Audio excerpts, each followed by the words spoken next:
Welcome back, everyone, to Ferris State basketball coverage from courtside at Wink Arena. Rob Bentley and Sandy Golston with you. Final score, Ferris State wins it 84-77 over Purdue Northwest. And joined by head coach Kurt Westendorp. Got to be pleased with the way your kids battled back here in the second half and got the win. Yeah, that was a gritty performance. We talked about before the game, it doesn't have to be pretty as long as you're gritty. And that's a really corny saying for a coach to say, but that's really exactly what the game turned into. We played really tough down the stretch. Our defense improved as the game went on. I wouldn't see that we were stellar the entire game, but we played with a lot more energy in that second half. And that's what I really felt like was lacking in the first half, was we played a little flat-footed, but we really did a nice job of responding, bringing it. I mean, Deshauna Day had a great game out there. I want to really single her out because she had that tough defensive assignment on Dash Shaw, did a pretty good job of not fouling her. All right, they only shot 2 free throws there in the second half, which that was huge to our defensive side of the ball.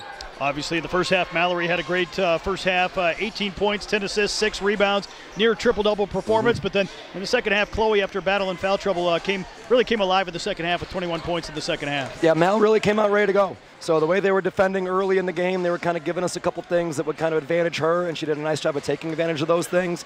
And then the second half, they had to change up how they were guarding her. So they kind of got a little more aggressive, tried to get the ball out of her hands, but that kind of opened things up more for Chloe on the ball screen. And Mal is just such a great distributor. Even if she doesn't get the assist herself, she usually ends up with the hockey assist. They gets it and moves it one more, and we kind of find it. They did a nice job down the stretch. And Chloe just really toughed it out down the stretch. Like you said, she was in battling that foul trouble a little bit, and then had a couple shots that didn't go for her. But she's a gritty player. She's a tough player, 4-year player, and she did an excellent job getting to the free throw line. I think after missing her first, she hit not quite all of them. Looks like 8 for 10, not quite perfect. All right, but Coach Scott Carlson said she hit 92 free throws in a row, after practice yesterday, so it's paying off a little bit. So a really great job of those 2 seniors, as well as Deshauna and the other contributions we got up and down the lineup.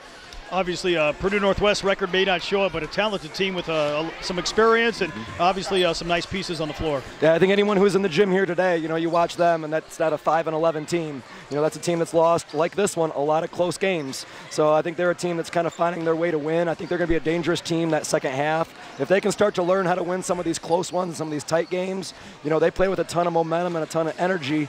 Just thankfully in the competition today, our kids stepped it up and outworked them just a little bit more down the stretch. But that's an excellent team. They're really well coached. They run some things that are hard for you to guard, and Dash Shaw is just one of the better players in the league.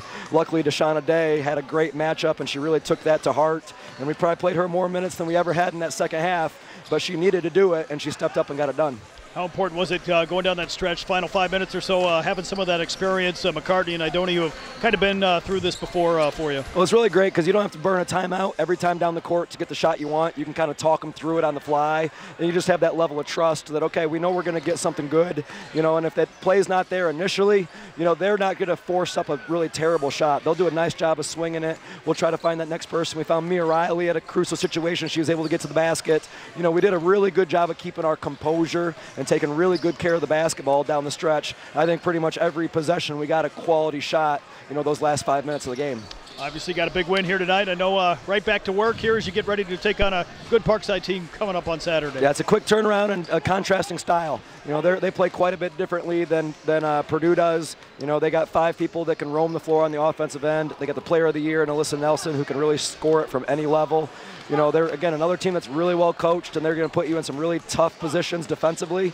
Hopefully that we can just play smart, play with a little better energy from the get-go, and offensively just keep the momentum that we're getting rolling right now, because that's going to keep turning good into good things for us. Well, Coach, thanks for the time. Congrats on the win, and we'll talk to you again on Saturday. All right. Thanks, Rob. Thanks, guys.